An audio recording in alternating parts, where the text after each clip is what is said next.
Anything that you do has to be driven by the strategy of what's going to actually make the needle move for our business or for our organization, reverse engineered to, okay, what metrics actually lead to that? And then what activities are actually going to move the needle on those metrics? And then what does the content need to be based on what's going to make the audience actually pay attention?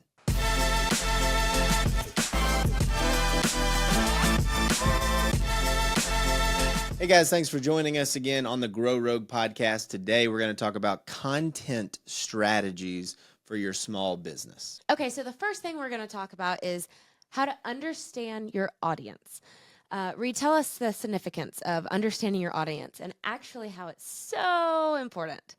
Well, I mean, this is huge. So before you just start making stuff, you got to understand what the people that you're, well, first of all, you got to understand who you're even talking to, right? These need to be the people that can make a meaningful difference to your business. So obviously this is potential buyers, or if you're in a nonprofit context, these are people that can donate or raise awareness.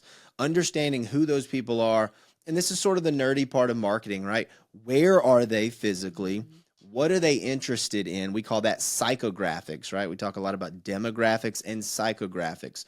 What are the problems that they are experiencing? What are the things that keep them up at night? And what are the things that are going to get their attention by you presenting some solutions to those problems? So that's a good start for understanding your audience. Absolutely. So what are some things we can do? I know a lot of people do surveys, social media, obviously. And this is different strategies for if you're going to market with a new product, or if you're established. I mean, people change all the time, you know. Your target market is going to change sometimes. Right. I mean, so you mentioned just surveys. Depending on the size of your organization and the size of your audience and how established you are, it might make sense to do a literal survey, right? Send out something like, is it SurveyMonkey, I think? And that's probably best if you're sending stuff out to, I'm going to say like 10,000 potential respondents, because you're going to get at best a 1 to 3% response rate. And there are going to be some ones you have to throw out because they're not statistically significant enough. So you're still going to get maybe a couple hundred responses.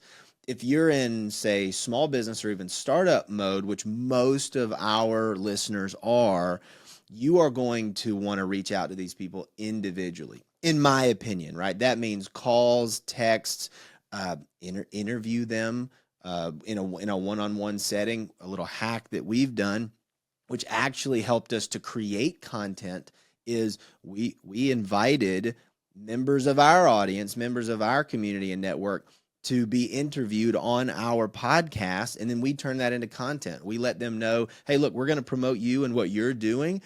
Join us for a 30-minute interview, and we're going to ask a lot of questions about what you're dealing with as a business owner, as an organizational leader. So that's a little bit of a 2-for-1 deal that can get you a head start in creating content and get you that valuable insight into what your audience is looking for. Absolutely. And what I always, it's a fun exercise to do detailed personas. They are so beneficial, and they seem silly. They seem goofy, but like the whole manager Mandy, right? What if you're going after managerial people, we have to build out personas. And this is more for B2B, but this absolutely is for B2C. It looks very different. Okay, the next section we're going to talk about is types of content to consider. So we have blog posts, we have newsletters, social media content, videos and podcasts, and then graphics. So there's several different ways to put our content out there. So let's talk about in regards to newsletters. So how do we get that stuff out there, right? Oh, yeah. So let me give you the primer, right, on all the different content types. The basics, the thing that I would tell any organizational leader, business owner, head of marketing, you need to be doing all of these things. If not right away, you need to be working on adding these. Probably the most basic, and I would say confidently, the most basic thing that you must have if you have any kind of a business or organization, you've got to have a regular email newsletter. We've talked about this in past episodes. The reason is that email list is the most valuable asset to your business in a marketing context because you own that relationship. There's no social media, there's no third-party organization that actually owns that audience. You own that. So you need to be putting out a regular email newsletter just so at the very least you're staying top of mind to your audience and you're making them aware of what you're doing. Another way to then leverage that is you can put out that same content as a blog post or as an article on your website. And then one thing that we recommend is using social media to take snippets of that long form piece of content that you're putting out as a newsletter and as a blog post, and you put that out on social media. Well, this is why it has to be a well-oiled machine. Right. Because if you just have one, that's great. That's great. However, we noticed in some of our numbers, we put a blog post out there. Well, we got 30% increase in our website visits, right? Well, we didn't have anything about our website necessarily on that blog post, but what happens is people want to say, oh, that was nice. Let me see what else they offer, right? So that's why we tell people, don't just have a website, have social media. Don't just have social media, have a website. Don't just have a website and social media, have a newsletter. So this is why it's a well-oiled machine, and you need all of it. Right. Right. Well, and this is, to that point, the process of actually creating the content, which we may even do an entire episode on this, just putting out content and how to create that content. It's this sequential process of starting with an idea, creating a long form piece of content, meaning it's a few thousand words potentially of actual written content, and then breaking that up into smaller bite-sized pieces to be distributed differently. And one of the ways that you can do that, I think most easily, is a format just like this, where you've got a camera, you're having a conversation, right? This is a very easy and comfortable way of us pulling out this content, is that we're just talking, right? We're just having a conversation on camera. We do this with a ton of our clients, right? This 30-minute or so conversation is going to be several thousand words of transcribed text. That is a really nice basis for writing a blog post and newsletter and a bunch of social media content. So from one 30-minute long recorded conversation, whether that recorded conversation ever sees the light of day, right? You don't have to produce that as a video, as a podcast in the format that we're doing right now, but that serves as the origination of that long form piece of content that you can then chop up and spit out. 45 days out. Easily, yeah. Okay, the next segment is creating a content plan. So this isn't just what we just spoke about on a literal plan of what you're going to talk about. It's more about measurable action. How did your target audience react to your content, right? And you're constantly tweaking because your audience changes, or okay, that didn't go like I thought it would. I've talked to so many people who YouTubers have gone viral. I haven't talked to them, but I've heard them say, oh, I thought this one would for sure go viral, and it was another one. So like you have to constantly measure. Now we have had several conversations with clients because they want to start on day one. Okay, how'd that do? And it's like, you got 4 impressions because you've never had a social channel before. So it is very important to measure your social media, your open click rates on newsletters, things like that. But talk about when to measure, how to measure effectively, and what we're actually looking for. Well, I mean, you're bringing it all together right here, Nick. We're talking. We started by talking about, well, who's our audience? What do they care about? Then we talk about how to create the content. And this developing a content plan is, well, what are the overarching themes of what we're going to be discussing in all of our content? And then how do we know what truly, when rubber meets the road, what our audience is responding to? So that is a strategy that begins with, this is what we're going to talk about, when and how we're going to distribute it, and then what key metrics we're going to look at to determine what we should do more of and what we should do less of. And there's always key metrics that you will always look at. Yeah. But based on the strategy is where it comes the others, right? It's like A through C, or like open rate, click-through rate, stuff like that, Right. right? Impressions. But then depending on the strategy, what you're going for, is it subscribers?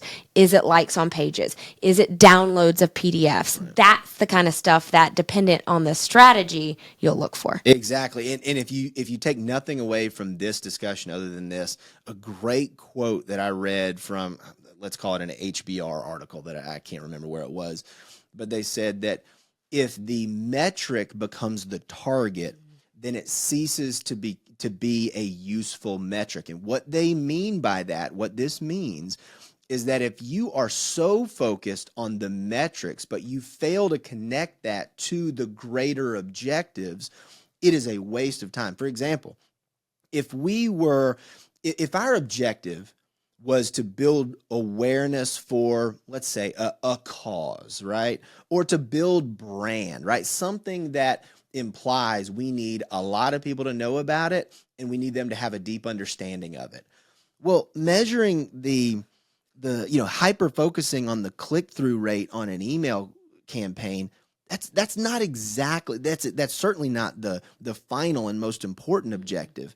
It is a contributing factor to that overall objective, but it is by no means the goal.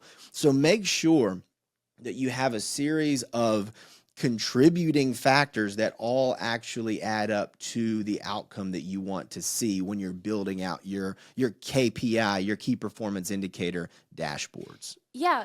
Let's talk a little bit about some personal experience with this. We have several clients doing cold email outreach, top of the funnel. But as we discussed, sending out 1,000 emails and getting, 1 or 2 responses is great, but talk about the difference between, and this is going into detail, but like dependent on the offer, right? So you have enterprise level versus just B2C, like we're just selling onesie twosies versus enterprise level. Talk a little bit about that, because you can blast out 1,000 emails, and if you get 1 or 2 big ones, that's great, right? But you don't want 1 or 2 onesie twosies. So talk a little bit about the difference between that, and that goes in a little strategy, but let's just give a real life example. Oh yeah, well, and look, this is the advantage we have as agency owners, is that over the years we've been able to test this across different markets in different industries, different times, different eras, right? I mean, we're in year 10 of the business. 5 years ago, at the halfway point, was kind of the beginning of COVID, right? So we've been in 2 different eras, pre and post, right? And so to that point, right, the experience that we've had has shown us that not only do you have to make sure that your KPIs are contributing factors to the overall objective, but you have to understand that, or you have to have an understanding of what it actually takes to get you to that objective. Example, to Nikki's point, if you're a high ticket B2B service or a software where one new client can mean a difference in a 10 or 15% increase in revenue, that is one conversation away from happening, right? That's one quality. That's the right person being one in your, looks good. Right. Might take you a long time. Exactly. And it's very difficult to say that, well, the impressions we get on social media or the open rate we get on our email campaigns leads directly to that one right person being in the audience, getting the email or seeing the social post at the right time, and then being in a situation where they can act on that. They can schedule a call. So if that is the case, right, where you need that one, or you need, like, a lot of businesses we work with, they need 6 new clients this year. And it's a huge year for them. But for a B2C, 6 new clients would mean they went bankrupt. That's not a good day. Yeah, exactly. See how it's different data? You have to read it. Appropriate. Yeah, so that's why we can't. That's why we can't just give a cookie cutter strategy and a KPI dashboard. Now, anything that you do has to be driven by the strategy of what's going to actually make the needle move for our business or for our organization, reverse engineered to, okay, what metrics actually lead to that, and then what activities are actually going to move the needle on those metrics, and then what does the content need to be based on what's going to make the audience actually pay attention. Okay, so the next segment is repurposing content. So talk about how this is just a good practice to have. Also, how if time is scarce, how this is really good. Well, I mean, the truth of the matter is most of the people we work with, Sure. time is their most valuable resource and it's their most limited resource. If they come to us, it's because they've maxed out their ability or their team's ability to create the content that they need to create. And so the last thing they want to hear hiring a marketing team is like, oh, okay, let's talk daily so we can extract information from you to put it on social. Right, you're right. And so this takes us back to what we were talking about at the beginning on how to create different types of content. We're all about repurposing, right? How can we squeeze as much juice as we can out of each one of our marketing efforts, right? I mean, we will use, speaking of taking that long form video content, we will use every possible second of that video interview, and we will use every possible phrase or comment on a piece of content in order to get more awareness on, back to the long form piece, or to just kind of build brand on social, right? If there's a good quote, there's a good chance you're going to see a clip of just me or Nikki spitting out that quote, and it's going to go out as a video on 4 different platforms, by the way, because you can reorient the dimensions of the video to be more appropriate for Instagram or LinkedIn or Facebook, whatever the case may be, right? Mm-hmm. So making sure that you and your team or the team that you're working with knows how to repurpose that content in a way that allows it to get in front of maybe a slightly different audience or a different audience in a different context. So on social versus long form on the website or on YouTube or an audio podcast platform or wherever your audience is. You've got to make sure that you're not just, you don't want it to be just a one-shot deal, right? If you film an entire video, or if you write a long-form podcast, or if you write a long-form blog post, and all you do is put it out there one time, that it's very difficult to get an ROI on that time spent. Well, there's also like a golden rule to it. If you, and we spoke about this on our last podcast, curated content. Yes. So, but the golden hack I like to say is if you're sharing other people's stuff kind of embedded in your stuff, they're going to share it too, which is more eyeballs, more people. And I think of really successful newsletters like James Clear. His is super simple. It's 3, 2, 1, 3 of his, 2 of other people's. So those other people are helping share his word, which is right in it too. So it is, I think repurposing content is like, I think it gets overlooked a lot. Oh, yeah. I think it's used a lot, but I do think it gets overlooked a lot because the interview you just did today, right? That guy is going to share that interview as well. Sure, he takes clips from himself, probably more. That's fine. But he's also, you're in there too, which we don't have his market, right? We don't have his audience. We have his market. We don't have his audience. That's now being shared to them. They might say, oh, okay, that was actually a really cool interview, right? So then they'll check out all our stuff.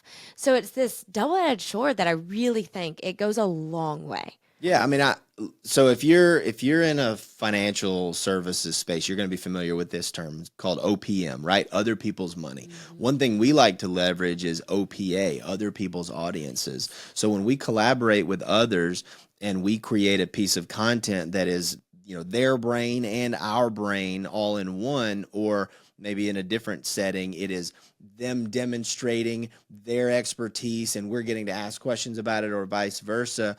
Well, then both of those parties are going to want to go and share that to their audience, just like you mentioned. And then that's going to get our brand exposed to their audience and vice versa. So we're using other people's audiences. And this is a little bit of a wrinkle, a little bit of a we'll call it an advanced technique. Look, if you're sharing content, if you're curating content from USA Today or Forbes, you're not going to get on their radar unless you're already on their radar, right? So we like to say, look for somebody maybe lateral, a little bit ahead of you or just a little bit below in terms of the size of your audience, right? Because they're going to be really invested in getting that content out in front of their audience. And you're obviously going to want to make sure you maximize the value of that time and effort as well. Okay, the next segment we're going to talk about is tools, resources, and our tech. So that is obviously how we run our business. It is mostly tools, resources, and tech, and people, obviously a team. But whether you're doing this by yourself or you have a marketing team at your disposal, you need a plan. I mean, it has to come down. It has to come down to a plan. So let's talk about our processes. And it's very, I know a lot of people kind of put their nose up at like hardcore systems and processes, but any business is run with heavy systems and processes. And you can still be very yourself, and you can still have your unique perspective as your business, but still have very in-depth systems and processes. So ours, we put it on the schedule when to record our podcast. From that, I mean, the next day, so we use a tool called Riverside. It's wonderful. It's super cheap. And we record it straight on Riverside. That's what this is being used on. And then our editor goes in Riverside, and there it is. So there's no exchanging of files or anything like that.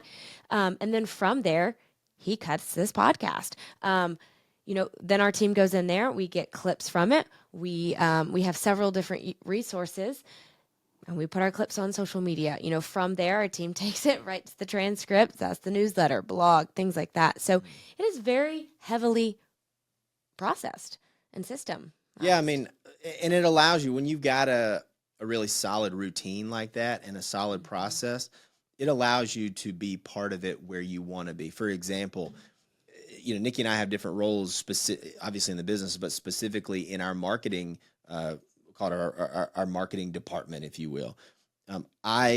Once we hit stop on this recording, I don't have any more responsibility for this podcast or this marketing until it gets to the point of the newsletter. I enjoy writing the newsletter, right? That's a skill that I have. Because Nikki has done a good job of building out that system and those processes, by the time it gets to me, everything is 80%, 90% ready to be distributed. I just need to put in my effort where I'm best, and she gets to do the same, and our social media managers get to do the same, and our editors get to do the same, and our graphic designers get to do the same. So that is most definitely the heavy lifting that doesn't get seen, right? And this is why it's super important. Look, you're going to either have to invest. If you're watching this and you're an entrepreneur or you're a business leader in some way, you're either going to have to put in some heavy effort in terms of time to build that out and to do all these different things, or you're going to have to invest some significant dollars into hiring, training, and then either building out the systems still yourself or having somebody else do that. That's why we've been able to build the business that we have, is because for a lot of business owners and a lot of department heads, that doesn't really make sense for them to do that. So that's something we've taken on, obviously, because we're built for that. We do that day in and day out. So just keep that in mind, that to put out content that's more effective than just like shotgun blast every couple of weeks or every couple of days, having those solid systems in place are going to make it so that you can do it consistently and that you can actually get results. Okay, so that's the end of our segments. If there's any questions or you want us to talk about any specific topics, leave comments, DM us, reach out to us in any way, because we'd love to talk about specific problems you're having. Reed has 10 years of experience. I have 4 years of experience in operations, and we'd love to help you. We really, really, really, we have a love for helping, so that's the whole reason we do this, so please reach out to us.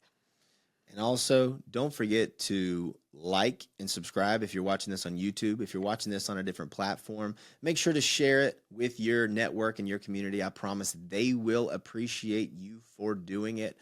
We want this to be a resource to help people to grow their organizations. That's why we call it the Grow Rogue Podcast. If you're not subscribed to our newsletter, go do that right now. The link is in the description, or you're going to be able to find the link somewhere where you're seeing this. I promise. It's the Grow Rogue newsletter. We're looking forward to seeing you all on the next one.